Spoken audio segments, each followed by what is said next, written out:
as far as holding the Musaf, holding the Quran, or a mobile or tablet phone in Taraweeh, is it permissible or not?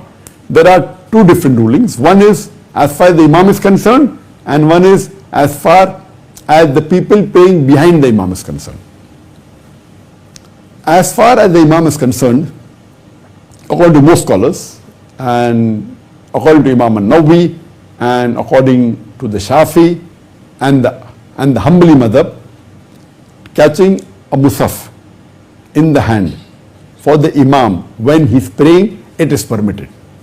And there is a hadith which is there in Bukhari, where Imam Bukhari has narrated in his Mu'allaq, in the Mu'allaq, that's in volume 1, chapter number 54. That means it is not part of the Sahih al-Bukhari, where the hadiths are numbered, but it is there in the chapter. It may not have the same high level of all the criteria of the Bukhari, but it's a Sahih hadith.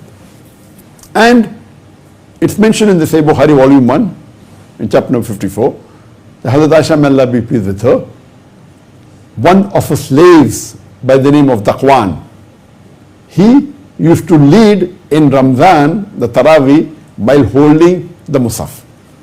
So by this we get evidence that the Imam can hold the Musaf. And Ibn Wahab, he said that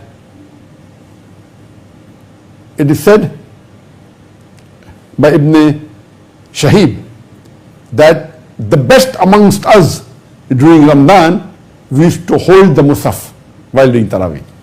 That means it was common that people used to hold the Quran.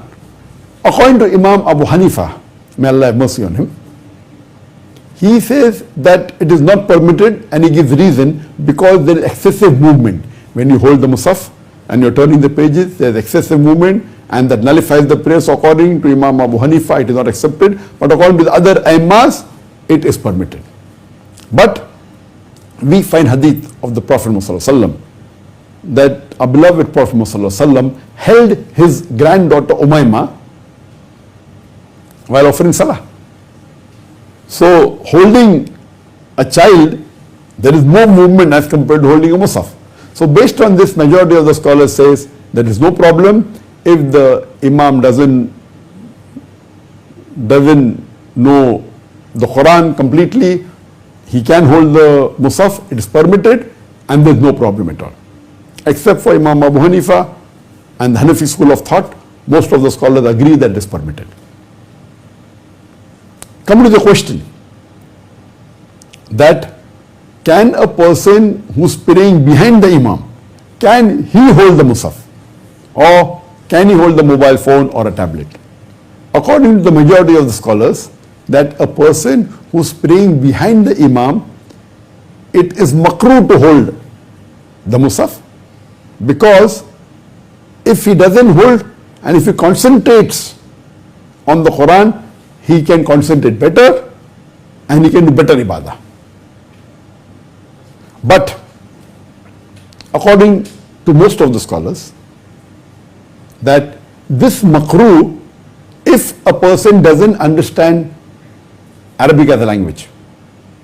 At the time of the Prophet also, there was people who used to hold the Quran and during the Salah.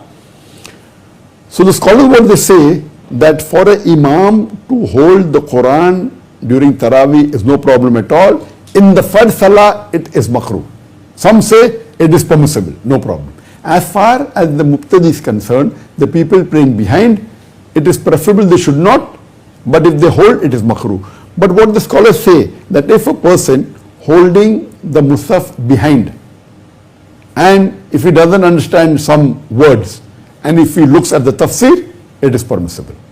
Similarly, if a person who doesn't know Arabic and cannot understand the meaning of the Quran, if he holds and reads the translation of the Quran, care should be taken that he should not read the English translation. That will invalidate the Salah. Because in the Salah, you can only read the Arabic portion of the Quran. The translation is not the Arabic portion. So if you are holding the translation of the Quran and if you move your lips and if you read in English what you are reading, that invalidated the salah. So care should be taken that if you are holding a translation of the Quran in Taraweeh and behind the Imam, though it is makruh, if you don't know Arabic as a language, the scholar says it is permissible. It is permissible. If you don't know, it will help you to concentrate better and you can do more tadabbur and it will help you to come closer to Allah subhanahu wa ta'ala.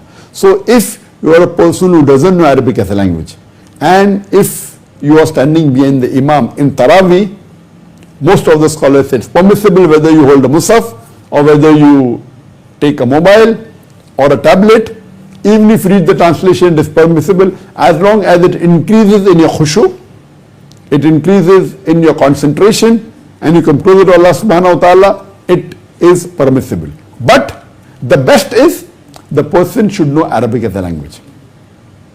If the person knows Arabic as a language and understands the Quran directly, nothing better than that to hear the Imam reciting and you directly understanding the Quran. Besides doing tazakkur Quran, you can do tadabbur Quran if you know Arabic as a language. That's the best. But if you don't know Arabic as a language, and if you hold the mobile phone or a tablet or the translation of the Quran and you read, it is permissible according to most of the scholars. Hope that answers the question. मुफ्ती साहब आजकल तरावी में इमाम और मुक्तदियों ने हाथों में Quran mobile लिए हुए होते, ये जायज़ नहीं है। इसकी दलाइल फिर मैं बयान करूँगा इंशाअल्लाह। बाज़ अरब उलमा इसके कायल हैं लेकिन जमहूर इसके कायल नहीं है।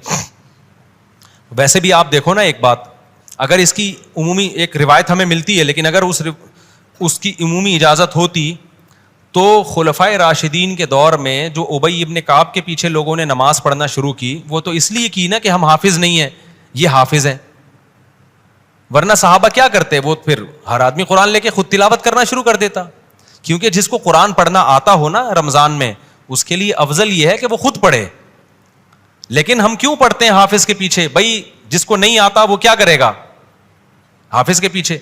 तो अगर ये इस तरह से उमूमी इजाज़त होती जैसे कि आजकल रिवाज होता चला जा रहा है, तो फिर तो सारे सहाबा में ऐसे ही पढ़ रहे होते बैठ के। फिर हजरत उबई इब्न काब को कारी बना के और हाफिज़ बना के आगे खड़े करने की मुसल्ले पे क्या ज़रूरत थी? तो इसलिए ठीक है, फ़िक़्ह हम्बली में इसकी उनकी नज़र में जायज़ है लेकिन जमहूर इसके कायल नहीं है।